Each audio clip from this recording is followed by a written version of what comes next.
दिल्ली में मोदी और यूपी में योगी, और तुम दोनों ही मानव के विरोधी हैं।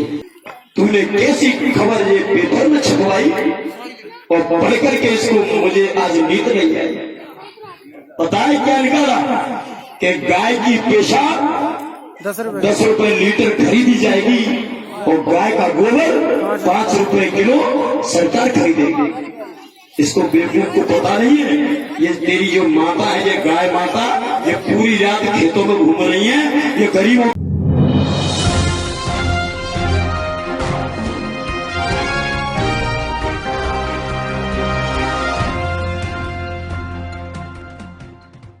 दिल्ली में मोदी और यूपी में योगी, और तुम दोनों ही मानव के विरोधी हैं।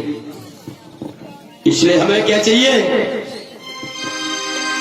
कि मोदी योगी का ना अत्याचार चाहिए। मोदी योगी का ना अत्याचार चाहिए, तो फिर क्या चाहिए भाई? क्या चाहिए कि मोदी योगी का ना अत्याचार चाहिए, और अब भारत में बसपा की सरकार चाहिए। अपना हाथी है सबका साथी, अपना हाथी है सबका साथी। मोदी योगी का ना अत्याचार चाहिए, मोदी योगी का ना अत्याचार चाहिए। भारत में माया की सरकार चाहिए।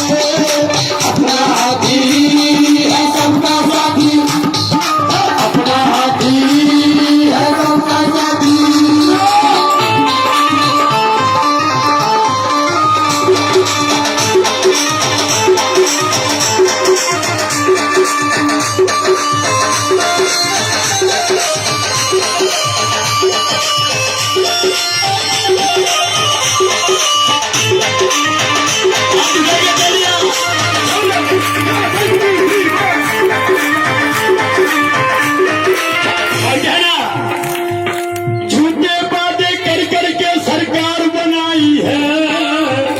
सही कह रहा हूँ, 18 लाख में दिलवाऊंगा, बच्चों की पढ़ाई को फ्री करवाऊंगा।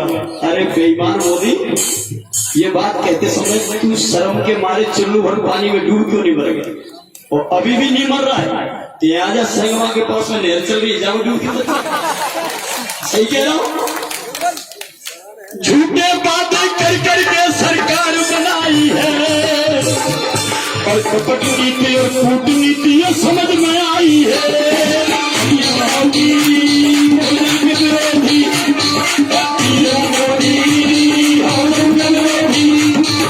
झूठे बातें कर करके सरकार बनाई है, कपट नीति और कूटनीति समझ में आई है। और इसलिए मेरी बहन शेरनी मायावती जी ने संसद में ललकार दिया मोदी को, और खुले मंचों से ललकार रही कि अगर तूने अपनी माँ का दूध पिया है तो नरेंद्र मोदी एक बार भारत में ईवीएम मशीन हटा करके और बैलेट पेपर से चुनाव करवा ले, तेरी असली औकात का पता चल जाएगा कि मोदी तू क्या है और बहुजन समाज पार्टी और बहन क्या है। इसलिए ईवीएम का खुल के बहिष्कार चाहिए। चाहिए कि नहीं चाहिए?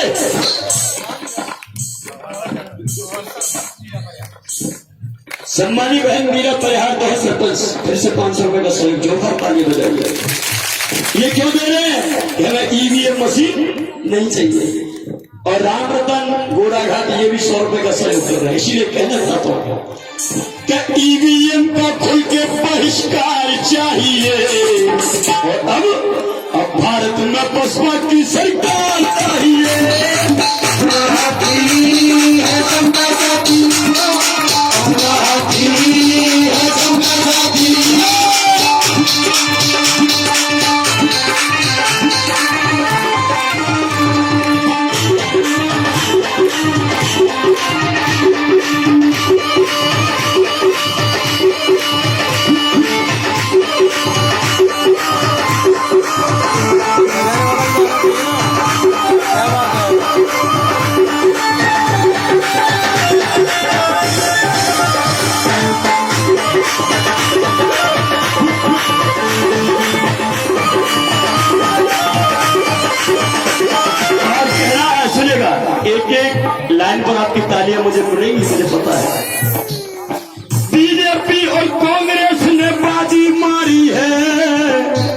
1947 से 2017 तक कौन रहा है केंद्र में?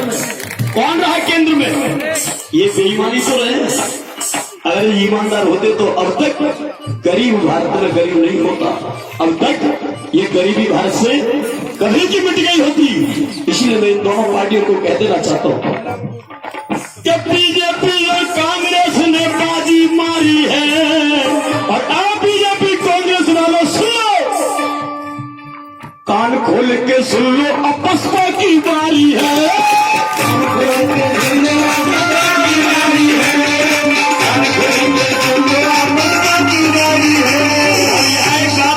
श्री राम जी की याद आ जाएगी क्या कि बीजेपी और कांग्रेस दोनों एक ही थैली के चट्टे बट्टे हैं। इसीलिए कहा कांग्रेस बीजेपी के लिए सावधान। श्री राम जी ने कहा, क्या कहा? सात नाथ है एक नागनाथ है, सात नाथ है एक नागनाथ है। बीजेपी और कांग्रेस ने बाजी मारी है और कान खोल के सुन लो, अब बसपा की बारी है।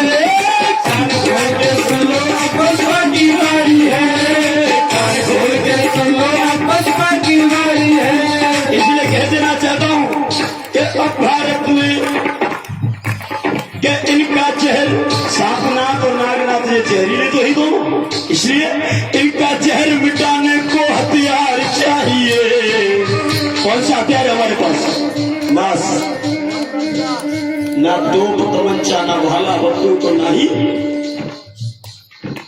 लड़ाई झगड़ा।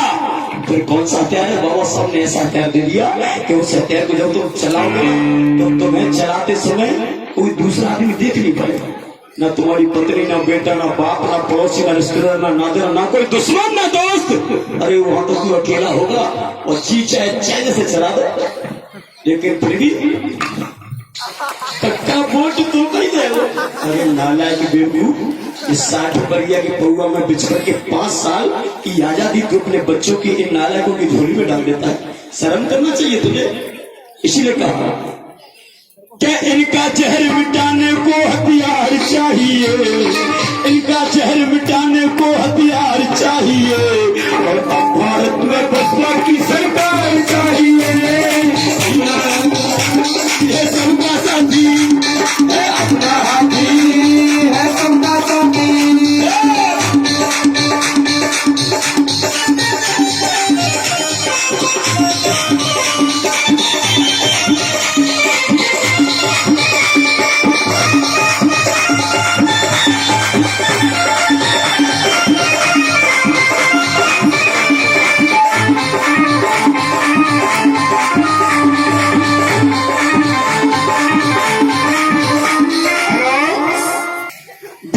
कभी देसी हो नहीं सकते और अपनों के लिए कभी गैर रो नहीं सकते। अपने के लिए अपने ही रोएगा भाई। भाई मारे तो छाया में डाले और बैरी मारे तो धूप में डाले। कहावत सुनिए, विदेशी कभी देसी हो नहीं सकते और अपनों के लिए कभी गैर रो नहीं सकते। अरे चाहत पाने की रखते हो तो बहन मायावती से रखो, ये खिलौने बनाने वाले कभी ताजमहल दे नहीं सकते। इसीलिए मैंने फिर आगे लिखा, मंदिर और मस्जिद का झगड़ा ये करवाते हैं। ये बीजेपी वालों का एक ही मुद्दा है, जब जब इनका शासन आएगा, जब जब चुनाव आएगा, तब क्या कहेंगे? हिंदुओं जाग जाओ, बीजेपी का शासन लाएंगे और राम मंदिर हम वही बनाएंगे, लेकिन डेट नहीं बताएंगे। इन बेईमानों ने आज तक डेट बताई है कि राम मंदिर हम फलानी डेट में बना देंगे? क्यों नहीं बताई?